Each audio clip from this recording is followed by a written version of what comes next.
Ada pepatah yang mengatakan jangan nanya ke orang sakit, mereka cuma akan mengadu, aduh sakit kan gitu. Jangan juga tanya ke orang kalah, mereka akan membela diri terus. Ini saya nemu narasi yang unik, mulai tersudut, mulai terpojok ya kan. Apalagi Hasto Kristianto ini sudah statusnya menjadi tersangka, muncul narasi lucu. Ini daripada nanti geger, ini Pak Hasto diperiksa aja ada 1.000 pengacara. Keluar dari gedung KPK disambut oleh rakyat katanya gitu ya. Kemudian narasinya adalah daripada nanti geger terus KPK digeruduk sama massa, mending damai aja lah KPK sama Pak Hasto. Sebenarnya Sekjen mengurus atau membantu Harun Masiku itu karena ada barter. Katanya ada pengurusan perkara di Mahkamah Agung. Karena Harun Masiku ini merupakan kerabat dekatnya petinggi MA ketika itu. Siapa dia? Tapi dalam prediksi saya, yang dimaksud video skandal pejabat itu adalah orang-orang yang ada di KPK. Yang kalau itu dibuka, efeknya mungkin, ini prediksi ya, bukan bocoran gitu ya. Itu efeknya bisa membubarkan KPK. Pak Hasto dibela 1.000 pengacara? Amazing! Apakah kemudian karena ada pendukung Hasto Kristianto terus KPK harus ciut? Begitu maksudnya? Saya ngerti, coba tonton videonya bareng-bareng ya. Sampai terjadi revolusi atau demonstrasi besar-besaran atau pergantian perlengseran presiden, yang diuntungkan adalah mereka. Meskipun bukan Gibran yang kalau kasus Pak Hasto ini dilanjutkan atau kemudian dilakukan penahanan, rasanya setelah itu akan banyak sekali keributan-keributan yang muncul. Entah itu dengan protes, entah itu dengan munculnya video-video skandal gitu ya yang sudah disampaikan sebelumnya oleh juru bicara PDI Perjuangan. Dan ya mungkin akan ada banyak lagi cerita-cerita yang dibuka ke depannya. Ya jadi karena ini nampaknya memang mengkhawatirkan sekali kalau memang dilanjutkan, ya sebaiknya ya sudahlah, ambil jalan damai saja. Karena tidak baru dipanggil saja, tidak ditahan, itu sudah ratusan orang datang ke gedung KPK. Bayangkan kalau kemudian terjadi penahanan, itu nampaknya akan ada akan ada banyak massa yang mungkin akan mendatangi KPK setelah itu. Bukan karena mereka mengancam, bukan karena mereka bisa kuat untuk kemudian membatalkan penahanan, enggak gitu. Tapi yang dilihat dari rezim hari ini nampaknya adalah soal faktor keributannya. Kalau bisa, nggak perlu ada ribut-ribut semacam itu. Ya ini lebih tepatnya adalah sebuah ancaman sih. Jangan tersangkakan atau jangan sampai Hasto ditahan. Kalau nggak kita geruduk nih KPK. Itu kan mengancam. Tidak perlu dibasuh, dicuci dengan kalimat ini bukan ancaman. Enggak, itu mengancam. Menyuruh KPK untuk menghentikan kasus karena kalau enggak ini pasukan saya akan menggeruduk begitu. Dan yang lebih ribut lagi sebenarnya bukan soal jumlah massa atau ratusan orang atau ribuan massa yang mendatangi KPK seperti yang terjadi hari ini. Masalah utamanya bukan itu nampaknya, tapi video-video skandal pejabat yang sebelumnya sudah disampaikan oleh juru bicara PDI Perjuangan, bahwa ada video-video skandal yang itu bisa menjadi satu bom waktu. Banyak orang berpikir bahwa video skandal pejabat itu ya setingkat menteri, presiden gitu. Orang berpikir ke sana. Tapi dalam prediksi saya, yang dimaksud video skandal pejabat itu adalah orang-orang yang ada di KPK. Yang kalau itu dibuka, efeknya mungkin, ini prediksi ya, bukan bocoran gitu ya. Itu efeknya bisa membubarkan KPK karena tidak akan lagi dipercaya. Sampai di titik sini saja, ketika KPK menggeledah rumah Pak Hasto dan bawa koper sebesar itu hanya untuk mengisi dengan USB dan buku kecil, itu banyak orang yang kemudian mempertanyakan. Apalagi nanti muncul video yang disimpan oleh Guntur Romli apa Bukoni gitu ya. Itu mungkin akan membuat KPK sangat-sangat tidak dipercaya lagi. Oh, sekarang yang diserang KPK-nya. Ini seperti menggiring opini masyarakat untuk kemudian turun kepercayaannya kepada KPK. Katanya prediksinya video-video yang disimpan oleh Hasto ada beberapa yang akan mengungkap skandal pemimpin atau orang-orang KPK. Jadi daripada itu dibuka ya kan, terus orang-orang KPK kena malu, mending Hasto itu gak usah dilanjut pemeriksaannya. Ngancem KPK sekarang.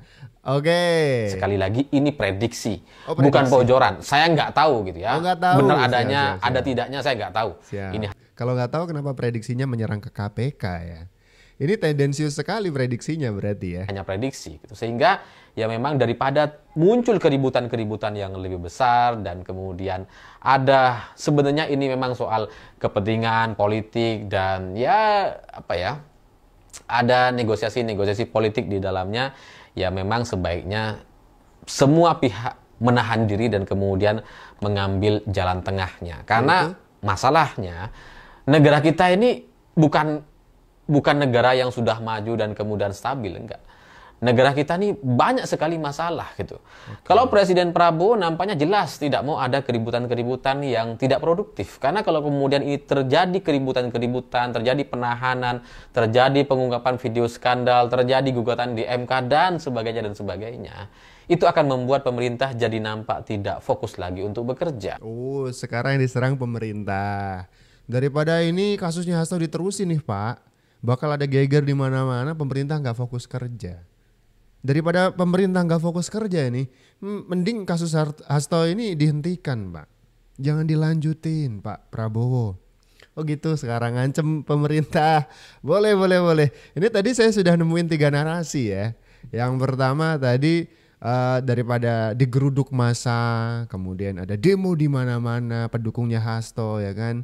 Terus terjadi hal-hal yang tidak diinginkan. Mending kasusnya Hasto di stop, satu. Yang kedua, soal video-video tuh ada loh isinya tuh soal orang-orang KPK, skandal-skandalnya. Daripada KPK nanti kena malu, terus masyarakat gak jadi percaya sama KPK, mending kasus Hasto tuh di stop dulu, ya kan? Jangan diterusin. Daripada nanti kena sasar loh KPK loh, ya kan? 2. Yang ketiga, ya kan, narasinya tuh lucu nih. Daripada nanti Pak Prabowo tuh nggak fokus ngurusin negara ini, karena kan banyak program nih Pak Prabowo nih, ya kan. Jangan sampai karena ada satu urusan ngurusin Hasto doang, ya kan. Terus Pak Prabowo jadi nggak fokus, nggak bisa lagi melanjutkan program-program baiknya, ya kan. Mending kasus Hasto tuh di stop aja, biar pemerintah fokus kerja. Boleh. Tapi kalau menurut kalian seperti apa? Ini ada narasi minta kasus Hasto tuh di stop, ya kan? Damai aja katanya, daripada diancem-ancem begitu tadi. Coba tulis di kolom komentar pendapat kalian seperti apa? Lanjut gak nih kasus Hasto? Sampai Hasto harus bawa rombongan 1 bis untuk mendukung beliau ketika datang ke KPK sebagai tersangka, ya. Kata Roni Talapesi, Hasto itu dikawal 1.000 pengacara. Mantap sekali, 1.000 pengacara. Cuman sayangnya KPK hanya memperbolehkan 1 pengacara saja mendampingi masuk ke gedung KPK. Jadi ada berapa tadi? 999 KPK 999 pengacara nunggu di luar. Kan nggak boleh masuk ya kan? Gitu. Boleh. Gerudukan ya. Pak Hasto dibela 1.000 pengacara? Amazing. Yang mendampingi Mas Hasto Kristianto adalah Pak Magdir Ismail. Karena hanya diperbolehkan 1 orang saja yang ikut mendampingi. Perlu diketahui oleh rekan-rekan, oleh publik bahwa ada 1.000 pengacara yang mendampingi Mas Hasto. Dari berbagai organisasi advokat dan juga dari Badan Bantuan Hukum Advokasi dan Rakyat PDI Perjuangan se-Indonesia. Wow, luar biasa. Hari ini Pak Hasto secara gentle ya mendatangi KPK untuk melanjutkan pemeriksaannya sebagai tersangka. Dan lebih hebatnya lagi adalah Pak Hasto didampingi dan dibela 1.000 pengacara. Tanggung. Kenapa nggak 1 juta atau 1 miliar pengacara?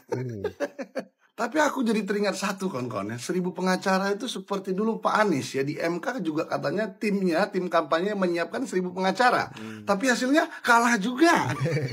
Sekali lagi aku bilang ya, 1.000 pengacara, 1 juta pengacara, 1 miliar pengacara percuma kalau buktinya, saksinya tidak kuat. Ya, yang dibutuhkan itu adalah buktinya yang kontra terhadap bukti KPK. Contohnya katanya ada rendam HP dan segala macam itu bisa dibantah di persidangan. Ya kan, yang meyakinkan hakim itu baru keren. Kalau banyak-banyakan pengacara ngapain? Nanti juga yang hadir di persidangan paling kursinya juga disiapkan 10 paling banyak atau 15 lah. Yang lain juga di luar pakai layar monitor. Tapi kalau dipikir-pikir lagi, kenapa sampai disiapkan 1000 pengacara ya? Kenapa nggak cukup 10 aja gitu ya? Kok kayak takut banget gitu ya? Dan juga itu bayarnya pengacara-pengacara itu gimana ya? 1000 pengacara. Coba kita kasih perumpamaan ya, 5 juta aja satu orang dikali 1000. Buset, 5 miliar. Banyak banget, kaya banget Pasto ini.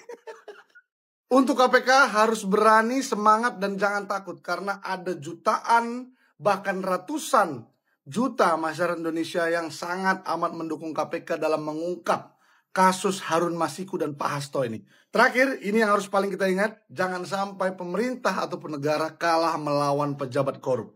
Oke KPK, semangat. Pak Hasto, semangat juga. Jadi gimana nih teman-teman? Apakah KPK mesti takut nih? Pak Hasto tuh datang ke KPK membawa 1000 pengacara. Apakah ini permintaan Hasto Kristianto untuk menghentikan proses dari yang sudah ada, termasuk soal kaitannya dengan Harun Masiku dihentikan? Gimana nih? Karena ancamannya digeruduk massa loh. Kalau nggak gitu nanti dibocorin loh skandalnya orang-orang KPK.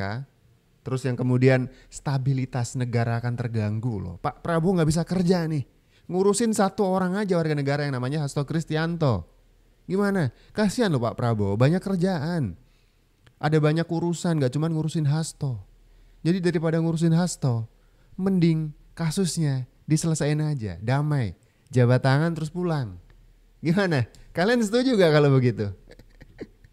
Jangan seret-seret yang atasnya lagi Bu Mega, karena nanti orang akan ngebongkar. Apa sih kaitan Harun Masiku? Nanti akan orang menyampaikan, oh iya ada korelasi nggak dengan Hatta Ali? Oke. Lantas ada nggak kaitan dengan Samsur Nur Salim? Ada nggak ya kaitan dengan misalnya BLBI? Ini akan kebuka semua nih. Kami mendengar info dari sumber kami. Ada 2 sumber kami yang bercerita bahwa sebenarnya Sekjen mengurus atau membantu Harun Masiku itu karena ada barter. Katanya ada pengurusan perkara di Mahkamah Agung. Karena Harun Masiku ini merupakan kerabat dekatnya petinggi MA ketika itu. Siapa dia? Siapakah petinggi MA ketika itu? Nah, teman-teman mungkin bisa telusuri sendiri. Benar, ketahuan siapanya. Nah, di situ PDIP atau Hasto berharap pada kasus itu onslah gitu. Onslah itu apa artinya? Onslah itu putusan lepas. Okay. Jadi, nah ketika kasus itu putusan lepas, akhirnya kan tidak akan merembet kemana-mana gitu. Dan memang di KPK akhirnya 2024 itu meng-SP2 menghentikan penyidikan perkara 2 kasus terkait yang sudah onslah pada saat itu. Ini maksud tuh kasus BLBI itu? Benar sekali. Wow. Karena itu kan nyerempet-nyerempet ke Ibu Ketua Umum kan. Karena BLBI itu kan dapat bantuannya di eranya Megawati Soekarno Putri kan. Iya. Jadi ada siapa namanya tersangkanya tuh itu Syafruddin Temenggung. Sudah lepas. Siapa ada beberapa kan? Samsul Nur Salim dan Icih Nur Salim baru SP3 2024 ini. Nah, berarti nyambung semua ya kalau kita buat timeline itu ini waktunya. Kasusnya Hasto segala macam, terus MA ada putusannya BLBI, lalu 2024 ini Icih dan Samsul Nur Salim itu SP3. Wow. Harusnya KPK periksa juga dong ya soal BLBI ini ya. Nah, harusnya begitu. Apakah memang kasus ini bisa dibuka kembali atau sudah kedaluarsa? Nah, itu KPK mungkin bisa mengumpulkan para ahlinya, penyidik dan lain-lainnya seperti itu. Menarik. Atau ini tergantung keputusan politik? Ya, biasanya sih begitu, Lin. Oke, waduh, ini jadi dalam, jadi kemana-mana nih. Pantas aja ada narasi untuk menghentikan kasusnya Hasto Kristianto. Ternyata di belakang buntutnya panjang ya. Ada orang-orang besar yang bakal terseret juga nih. Waduh, sampai BLBI segala. Apalagi kalau misalkan kita buka sebuah buku kasus yang namanya kasus BLBI yang udah SP3 sebenarnya sih ya. Ada nama Ibu Ketum di situ karena masih menjabat sebagai presiden waktu itu. Jadi bisa kita maklumi, oh pantesan Ada yang minta kasusnya di stop, diancam sana sini daripada digeruduk loh, ya kan. Ternyata memang ada kasus yang lebih besar yang dilindungi ya. Takut terseret ya. Ya wajar kalau misalkan Ibu Ketum melindungi Hasto sedemikian rupa. Sampai Rosa Purwobekti, penyidik KPK yang menangani kasus Hasto, ditantang. Hei, Rosa Purwobekti, kesini kalau berani ngadep saya gitu ya. Jangan pengecut gitu. Tahu kan videonya ya yang itu. Oh pantesan kita jadi masuk akal sekarang. Jadi gimana kalau menurut kalian?